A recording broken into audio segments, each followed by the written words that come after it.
friends, welcome to Raji's Kitchen. இன்னைக்கு நம்ம சேனல்ல ஸ்வீட் ரெசிபி அப்பம் எப்படி செய்யறது தான் பார்க்க போறோம். நம்ம சேனலை சப்ஸ்கிரைப் பண்ணாதவங்க சப்ஸ்கிரைப் பண்ணிட்டு கூடவே பெல் ஐகானையும் கிளிக் பண்ணிட்டு ஆல் என்ற பட்டனையும் கிளிக் பண்ணிட்டு வாங்க.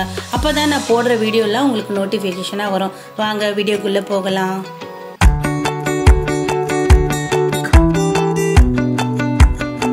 நான் இந்த ஸ்வீட் ரெசிபி செய்யறதுக்கு கோதுமை மாவு தான் எடுத்துக்கிறேன். 250 கிராம் கோதுமை மாவு போட்டிருக்கேன்.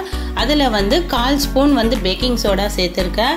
பேக்கிங் சோடா ஆப்ஷனல் தான், நீங்கள் வேணான்னா கூட ஸ்கிப் பண்ணிடலாம். 1/4 ஸ்பூன் வந்து சால்ட்டு போட்டிருக்கேன். 100 கிராம் வெல்லம் போட்டிருக்கேன். 250 கிராமுக்கு 100 கிராம் வெல்லம் வந்து கரெக்டான இனிப்பாக இருக்கும். நீங்கள் அதிகமாக இனிப்பு வேணும்னா இன்னும் கொஞ்சம் சேர்த்துக்கலாம். இதில் 4-5 ஏலக்காய் வந்து தூள் பண்ணி போட்டிருக்கேன். அதையும் நல்லா சேர்த்து மிக்ஸ் பண்ணி விட்டுடலாம். இப்போ பாருங்கள், இதில் கொஞ்சோண்டு தண்ணியை ஊற்றி நல்லா கலந்து அந்த வெல்லத்தோட கட்டியெல்லாம் உடைச்சி விட்டு நல்லா பிசைஞ்சு எடுத்துக்கலாம். மாவு இந்த அளவுக்கு திக்கான பதத்தில் நம்ம பிசைஞ்சு எடுத்துக்கணும்.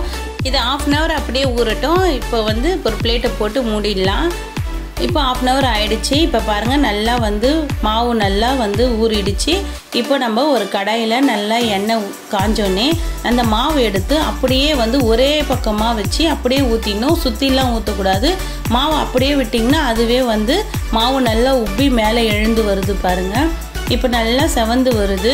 நம்ம ஸ்டவ்வை வந்து கொஞ்சம் மீடியம் ஃப்ளேம்லேயே வச்சு நம்ம இதை பொரிச்சு எடுத்துக்கலாம். இப்போ பாருங்கள், கொஞ்சம் நல்லா செவந்து வந்துடுச்சு. இப்போ நம்ம திருப்பி போடுத்துப்போம். நல்லா இந்த பக்கமும் அந்த பக்கமும் திருப்பி போட்டிங்கன்னா தான் ஃபுல்லாக வேகும். கொஞ்சம் கலர் சேஞ்ச் ஆனோடனே நீங்கள் எடுத்துட்டிங்கன்னா உள்ள மாவு வேகாது. கொஞ்சம் மீடியம் ஃப்ளேமில் வச்சே நீங்கள் பொரிச்சு எடுத்துங்க. அவ்வளோதான், சுவையான அப்பம் நமக்கு ரெடி ஆயிடுச்சு.